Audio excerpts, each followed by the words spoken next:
Hi friends,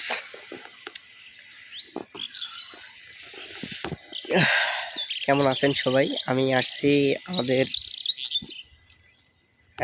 একটা জমিতে। এটা হচ্ছে সরিষা ক্ষেত।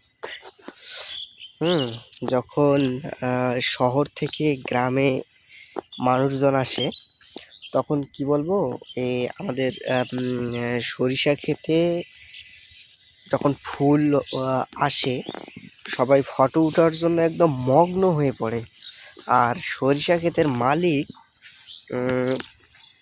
সবাইকে দাবড়ানি দিয়ে ওখান থেকে ভাগিয়ে দেয়। এটা আমি দেখেছি।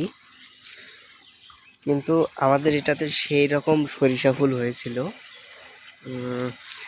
সরিষাগুলো পড়ে গিয়ে কি বলবো, এখন সরিষাতে ফল এসেছে, দানা এসেছে। আর আমি একটা ঘাস বাড়িতে দাঁড়িয়ে আছি, আর এদিকে হচ্ছে সেচ। ঠিক আছে, এই সেচটা দিয়ে আশেপাশের জমিগুলোতে পানি দেওয়া হয়।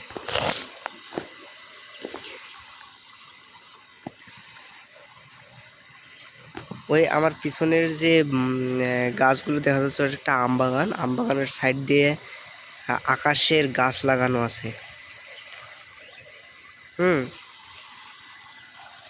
এই চতুর সাইডে গাছ আছে। মাঝখানে এখানে 1 বিঘার মতো জমি আছে, যেটাতে শুধুমাত্র নেপিয়ার ঘাস, এরপর সরিষা, আলু এগুলো আবাদ করে আর কি।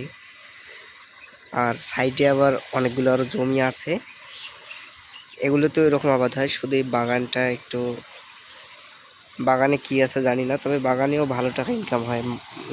বছর শেষে একটা মোটা অঙ্কের টাকা পাওয়া যায় আম বাগান থেকে। ঠিক আছে, আর এরকম ক্ষেত থেকে প্রতি মাস প্রতিদিন আসি পরিশ্রম করার লাগে। তো যাই হোক ফ্রেন্ড, আমার ভিডিওটা কমপ্লিট হয়ে গেছে, আমি এটা ক্লোজ করে দিলাম। Bye bye.